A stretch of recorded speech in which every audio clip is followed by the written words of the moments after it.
En las vastas extensiones del norte de Nuevo México, donde la arena roja se mezcla con el azul profundo del cielo y los pinos perfuman el viento con su resina, existe una región conocida por su belleza y por sus misterios, Taos. Entre sus cañones y formaciones rocosas se han reportado desde hace décadas fenómenos que escapan a toda explicación lógica.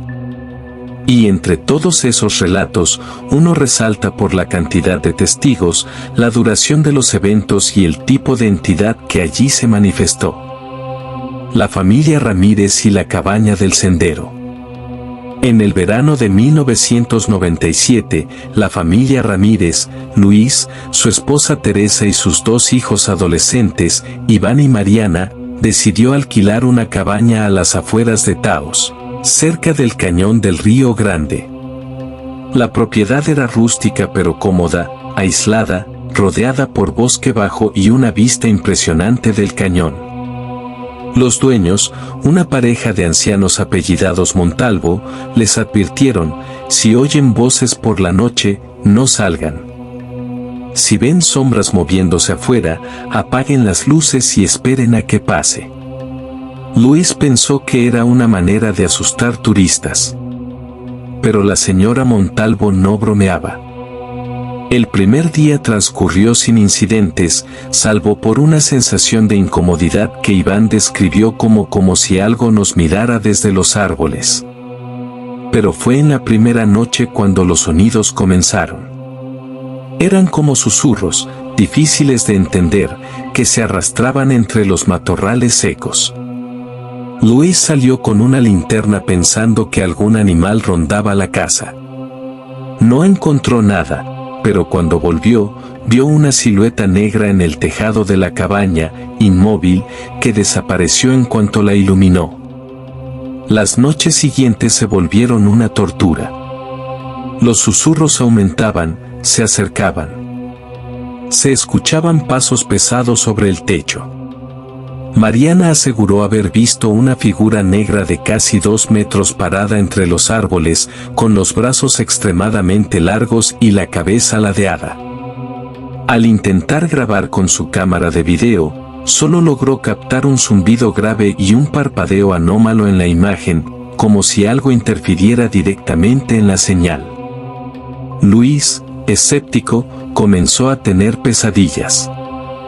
Soñaba con una figura que le hablaba en una lengua desconocida, frente a un fuego enterrado en las entrañas del cañón. Buscando respuestas, Teresa fue al pueblo a hablar con los ancianos del lugar.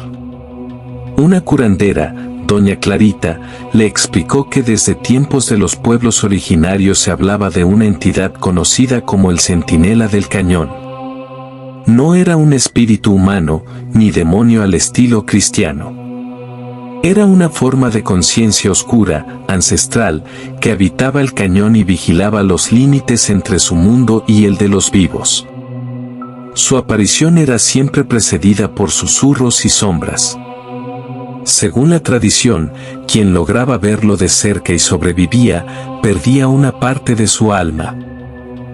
Iván, obsesionado con registrar pruebas, colocó una cámara con sensor de movimiento apuntando hacia el cañón. Lo que grabó esa noche fue analizado años después por investigadores de lo paranormal. En el video, a las 3:07 de la mañana, una figura oscura aparece lentamente desde los arbustos. No camina, parece deslizarse. Tiene proporciones humanas, pero sus brazos rozan el suelo. Sus ojos, si se les puede llamar así, emiten un leve resplandor rojizo. El video termina abruptamente con una interferencia sonora que provocó náuseas a quienes la escucharon sin protección. La familia abandonó la cabaña 2 días después, dejando algunas pertenencias atrás. Al regresar a Albuquerque, Luis comenzó a experimentar episodios de sonambulismo, hablando en la lengua que había oído en sus sueños. Mariana desarrolló una sensibilidad eléctrica. Cada vez que se acercaba a dispositivos electrónicos, estos fallaban. El video fue llevado a un investigador de la Universidad de Nuevo México, quien lo calificó como auténtico y absolutamente perturbador. Hoy en día, algunos excursionistas aseguran ver sombras largas que los siguen en ciertos tramos del cañón del Río Grande. Otros aseguran haber escuchado una voz profunda que les habla desde el fondo del barranco cuando cae la noche. Las autoridades del Parque Nacional no comentan al respecto, pero algunos rangers veteranos evitan ciertas zonas después del anochecer. Los Montalvo ya fallecieron, pero su nieto mantiene cerrada la cabaña, cubierta con tablas, como si quisiera mantener algo adentro, o evitar que alguien más entre. Si te ha gustado este video, agradecería mucho te suscribas a este canal desde like y compartas este video, así me ayudarás a seguir adelante. De antemano, muchas gracias por tu apoyo. 20 años después de la experiencia traumática que marcó su adolescencia, Iván Ramírez, ya adulto y documentalista independiente, decidió regresar a Taos. El recuerdo de aquella figura alargada que emergía entre los árboles, las voces que lo acechaban en la oscuridad y el video que durante años guardó celosamente en un disco duro externo, nunca dejaron de obsesionarlo. Tras graduarse en Ciencias de la Comunicación, Iván se había dedicado a la filmación de documentales con temáticas fronterizas entre la ciencia, lo espiritual y lo paranormal. Su interés, sin embargo, no era sensacionalista. Buscaba entender. Y, más importante aún, buscaba comprobar lo que vivió. En 2016, comenzó a planear su proyecto más personal, La Sombra del Cañón. Reunió a un pequeño equipo de 3 personas. Andrés Peña, camarógrafo con experiencia en filmaciones nocturnas. Lucía Ferrer, investigadora de fenómenos paranormales con formación en antropología.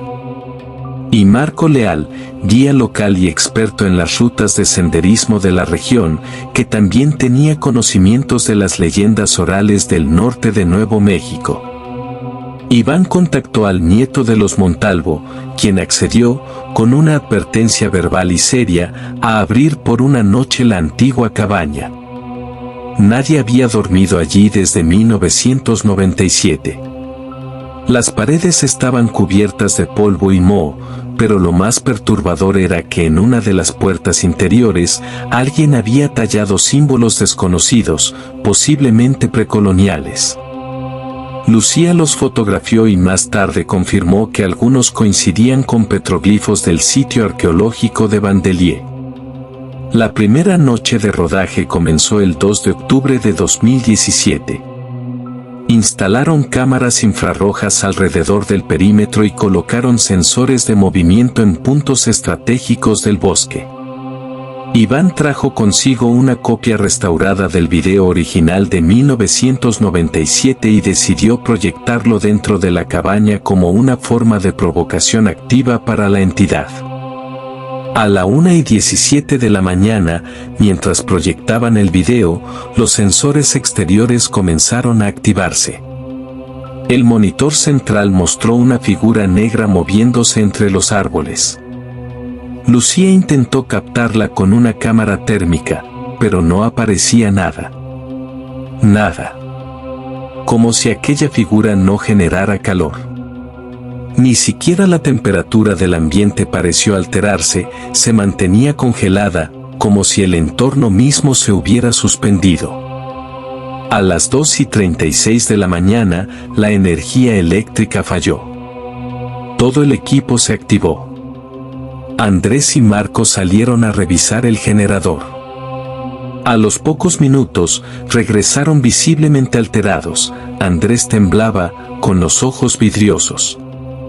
Dijo haber escuchado una voz muy clara, masculina, hablando detrás de él, pero cuando volteó, no había nadie. La frase fue breve, pero grabada en su memoria: ¿qué haces aquí otra vez? Esa noche, decidieron dormir todos en la misma sala, armados con grabadoras, cámaras en modo nocturno y detectores EMF. El resto de la noche pasó entre ruidos lejanos, ráfagas de viento inmóvil y una opresiva sensación de vigilancia. Durante los siguientes 4 días, el equipo recorrió el cañón, entrevistó a testigos locales, recolectó historias orales y examinó petroglifos antiguos. Uno de los relatos más escalofriantes fue el de un pastor apache llamado Ernesto Cruz, quien afirmó haber visto a la sombra desde joven y haber sido marcado por ella. Mostró una cicatriz extraña en el brazo, en forma de espiral, que apareció sin causa conocida tras un sueño con la figura oscura. Dijo que desde entonces, sus relojes siempre se detenían a las 3 y 7 de la mañana, la misma hora de la manifestación en el video original. La noche del 5 de octubre, última noche en la cabaña, lo imposible ocurrió. Durante una sesión de grabación silenciosa en el interior, Iván comenzó a hablar en un idioma que nadie reconocía. Lo más inquietante es que su voz no era completamente humana, era grave, reverberante, y parecía salir de algún lugar más profundo que su garganta. La cámara de Lucía grabó el momento completo. En la reproducción posterior, una sombra alargada apareció detrás de Iván durante varios segundos, inmóvil, observándolo. Nadie la notó en tiempo real. Iván no recordaba haber hablado, pero esa misma madrugada decidió interrumpir el proyecto. No por miedo, sino porque, según sus propias palabras, algo de él había quedado allá afuera. Regresaron a Santa Fe y comenzaron el montaje del documental. Durante las semanas siguientes, varios miembros del equipo experimentaron fenómenos extraños. Luces que parpadeaban en sus casas a las 3 y 7 de la mañana. Voz distorsionada en llamadas telefónicas. Y en el caso de Andrés, una pérdida repentina de visión durante 1 minuto completo al revisar el metraje. Finalmente, el documental se proyectó una sola vez, el 3 de diciembre de 2017, en el Festival de Cine de lo Inexplicable, en Santa Fe. El evento fue cerrado al público general. Asistieron expertos en etnografía, estudiosos de lo paranormal y varios periodistas. Tras la proyección, más de una docena de asistentes se quejaron de náuseas, ansiedad severa y desorientación. Uno de los participantes, un profesor de simbología de la Universidad de Arizona, sufrió un colapso nervioso y fue hospitalizado. Días después, el documental fue retirado de circulación y el archivo principal fue adquirido por una organización privada, posiblemente gubernamental, que no dio detalles sobre el motivo. El equipo de producción firmó un acuerdo de confidencialidad. Solo se conservan fragmentos del tráiler y testimonios grabados por algunos asistentes. En 2019, Iván Ramírez desapareció. Había vuelto solo al cañón, acompañado únicamente por un guía indígena que accedió con reservas. El guía regresó 2 días después, solo, visiblemente perturbado. Declaró que Iván había seguido una voz al fondo del cañón, cruzando una grieta estrecha conocida como la Puerta del Eco, y no volvió a salir. Equipos de búsqueda no encontraron rastros. Hasta el día de hoy, su desaparición sigue catalogada como inexplicable. Iván, obsesionado con registrar pruebas, colocó una cámara con sensor de movimiento apuntando hacia el cañón. Lo que grabó esa noche fue analizado años después por investigadores de lo paranormal.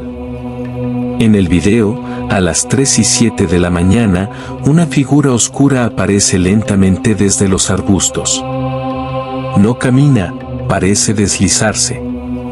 Tiene proporciones humanas, pero sus brazos rozan el suelo. Sus ojos, si se les puede llamar así, emiten un leve resplandor rojizo. El video termina abruptamente con una interferencia sonora que provocó náuseas a quienes la escucharon sin protección. La familia abandonó la cabaña 2 días después, dejando algunas pertenencias atrás. Al regresar a Albuquerque, Luis comenzó a experimentar episodios de sonambulismo, hablando en la lengua que había oído en sus sueños. Mariana desarrolló una sensibilidad eléctrica. Cada vez que se acercaba a dispositivos electrónicos, estos fallaban. El video fue llevado a un investigador de la Universidad de Nuevo México, quien lo calificó como auténtico y absolutamente perturbador. Hoy en día, algunos excursionistas aseguran ver sombras largas que los siguen en ciertos tramos del cañón del Río Grande. Otros aseguran haber escuchado una voz profunda que les habla desde el fondo del barranco cuando cae la noche. Las autoridades del Parque Nacional no comentan al respecto, pero algunos rangers veteranos evitan ciertas zonas después del anochecer. Los Montalvo ya fallecieron, pero su nieto mantiene cerrada la cabaña, cubierta con tablas, como si quisiera mantener algo adentro, o evitar que alguien más entre. Si te ha gustado este video, agradecería mucho te suscribas a este canal desde like y compartas este video, así me ayudarás a seguir adelante. De antemano, muchas gracias por tu apoyo.